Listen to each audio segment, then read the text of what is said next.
So what does that look like? Well, let's show you. Imagine this. Imagine 3 feet of storm surge right here. Now, if this amount of water catches you by surprise, it's too late to evacuate. Cars are floating around and floating away. There's large objects in here that could knock things down with a battering ram-like force. Now, there's no way, again, to evacuate with this kind of storm surge. But we know there's going to be places with more than 3 feet. Imagine 6 feet of storm surge. Now, this completely floods out the first floors of homes and businesses, and the only way to escape that is to move to the higher floor of a building. Now, unfortunately, there are going to be places that get more than 6 feet of storm surge flooding. Imagine this, 9 feet and even beyond of flooding, of inundation. This is practically not survivable. So please follow the advice of your local officials when they ask you to evacuate. And if you have any questions about what evacuation zone you're in, if you need to go and or where you need to go to floridadisaster.org. And by all means, everybody, please stay safe.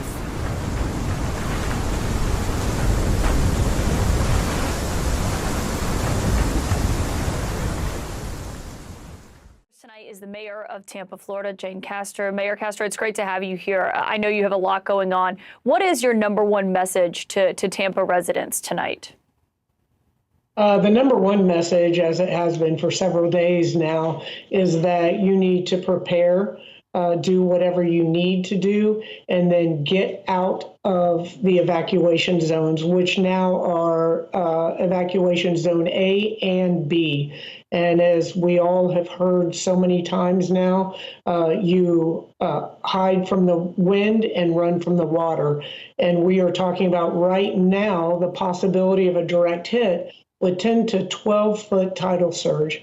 Put that in perspective, Hurricane Helene, which just left the Tampa Bay area a week ago, there was 6 foot storm surge, and that was literally devastating to so many in our coastal area. We have 126 miles of coast just in the city of Tampa. And so people need to be heeding that warning. And from the looks of traffic on all of our northbound highways, they're doing just that. Yeah, we've seen how jammed up those highways are. I know a lot of the tolls have been suspended to help facilitate people getting out of there. What would you say to people tonight who are saying, you know what, I'm going to ride this out, I've ridden others out? What would you say to people who aren't heeding those evacuation orders? Well, I can tell you right now that they may have done that in others. There's never been one like this. And this Helene was a wake-up call. This is literally catastrophic. And I can say without any dramatization whatsoever, if you choose to stay in one of those evacuation areas, you're going to die. Wow. All right. Shalom. First and foremost, I would begin by giving all praises to Yahweh, Bahashem, Yahweh Shai, Bahashem, Rakakodash. Give double honors to the apostles and others of Great Millstone. Shalom to hopefully elect. So, I mean, as you can see from those 2 videos played, you know, what's going on, you know, in the world now. I've had those 2 videos since Tuesday, I think. You know, kind of just, I saved them because I knew, you know, I could do some edification from it, but, you know, I just kind of waited a little bit. But, you know, it just gets me to think, you know, even myself, you know, we had, you know, some after effects of a hurricane with, which one was it? Helene, if that's how you say it, right? We had power outages. We had all these things happening, and people was going crazy, you know, trying to buy up everything they could, you know, just all hell breaking loose. And that makes me think, you know, if it seems like all hell is breaking loose over that short amount of time, just think about how it's going to be when Jacob's trouble hits, man. Just think about how it's going to be when the Lord really begins to visit. You know, he's already visiting, of course, right? Pursuing the book of, I think, 2nd Esdras, right? It talks about how he's going to begin to visit the world which he made, which he already does, right? But soon, people still try to deny it now. Soon, nobody will be able to deny it. It's going to come to a time where people are going to say, there's only the Lord, Yahweh Bahashem Yahushua, could do this. Only somebody who controls all could do this. Soon everyone will know. But the point I about this video about this hurricane is, for one, it's happening right after the hurricane I'm talking about, Hurricane Helene, as you may know, it just happened. What was it, last week or the week before? And now it's another one. Things are happening. You saw over there in the Middle East, all the they shooting, they firing missiles off. They raining from the sky like they look like stars falling. That's prophecy too. But like I'm saying, man, things are ramping up. Man. The weather's getting bad. People getting crazier and crazier. We got the strikes happening. It's a lot of shit going on, man. It's a lot of shit going on, and that's all the doing of Yahweh Bahashem Yahushua. And we must remember that, man. And since, on that note, let's grab this right quick. Because this is what it is, man. I'm gonna read it. I'm gonna quote it. Right? This is Romans 13:11. Right? It says, and knowing that, it was Salakia. It says, and that knowing the time, that it is now high time to awake out of sleep. For now our salvation is nearer than when we believe, man. It's high time to wake out of sleep. Everybody on this earth at some point was asleep, dead in the spirit. But the Lord is allowing, or starting, with the elders and One West.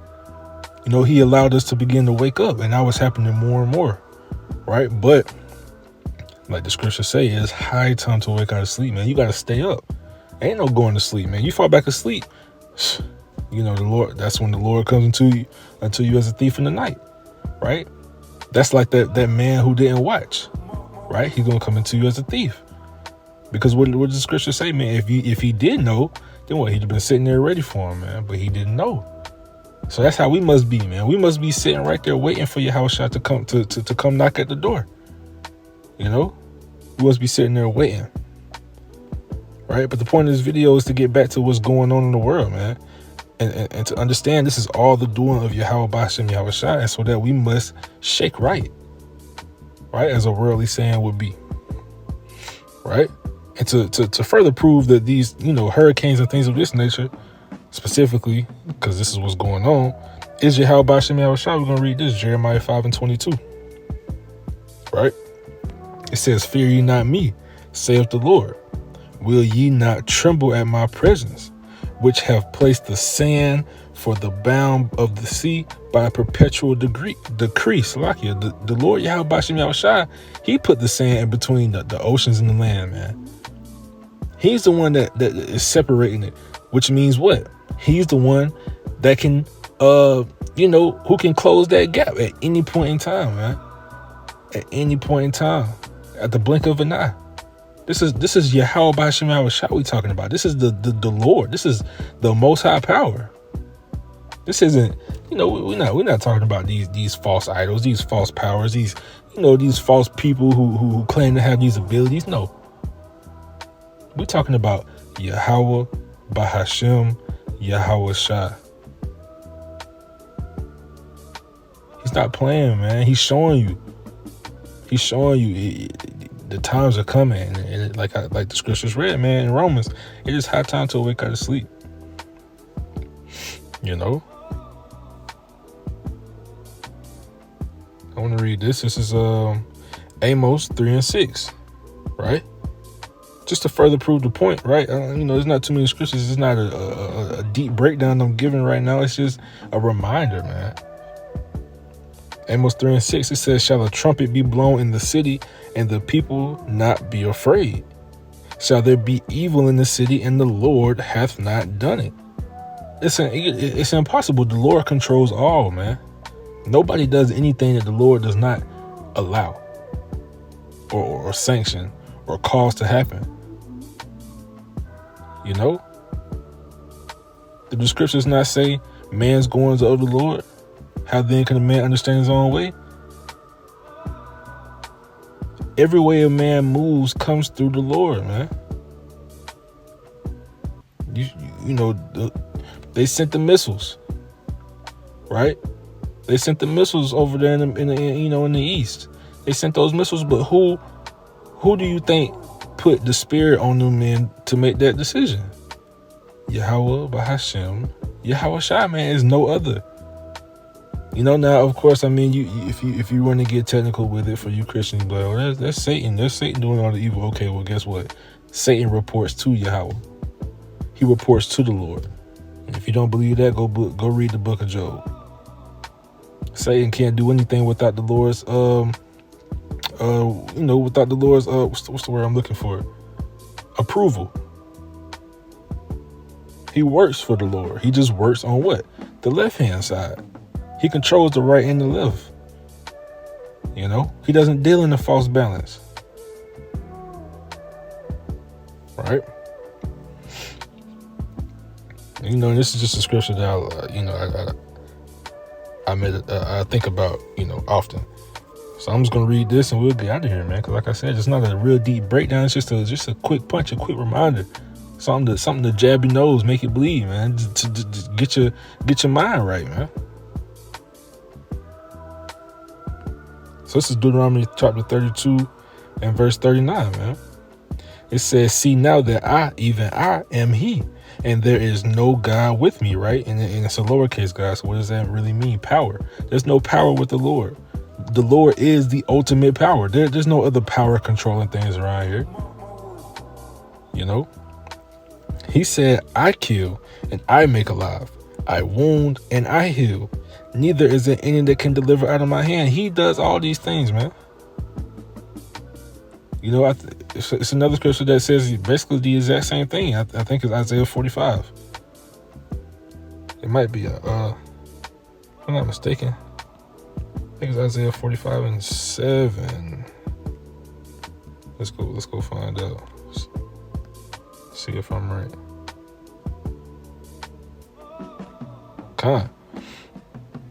It says, Isaiah 45 and 7, it says, I form the light and create darkness.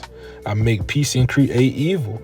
I, the Lord, right? The Lord, all caps, is what? Yahweh, his name, his true name that we believe through the Spirit, man. Right? It says, do all these things. He does all these things, man. All things that happen is of Yahweh, by Hashem, Yahweh Shai.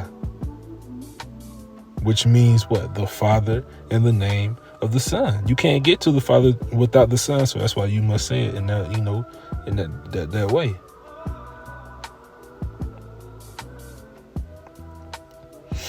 But like I say, man, matter of fact, let's read. I want to read down a little bit because I like the rest of the scripture also. Right, verse 48. Just like it, verse 8. It says, drop down ye heavens from above and let the skies pour down righteousness. Let the earth open and let them bring forth salvation, and let the righteousness spring up together. I, the Lord, have created it. Woe unto him that striveth with his maker. And that's really what I like to hear, man, because that even goes into what? The book of Romans, I think chapter 9, where he talks about Pharaoh and the clay. Which it also talks about right here, right? It says, let the potsherds strive with the potsherds of the earth. Shall the clay say to him that fashioneth it, what makest thou? Or thy work, hath he no hands? Woe unto him that saith unto his father, what begettest thou? Or to the woman, what hast thou brought forth?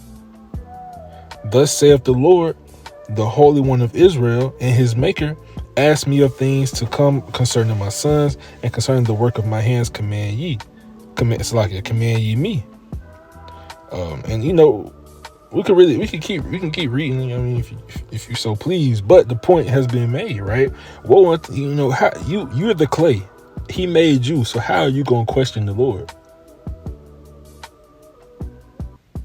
How shall you question the Lord? He made you for his purpose. We are doing everything that we do is according to his purpose. You should want to live your life to fulfill his purpose, not yours. Everybody in this world talks about, what's my purpose? I want to fulfill my purpose. Find your purpose. Follow your heart. What's your dream? Fuck my dreams.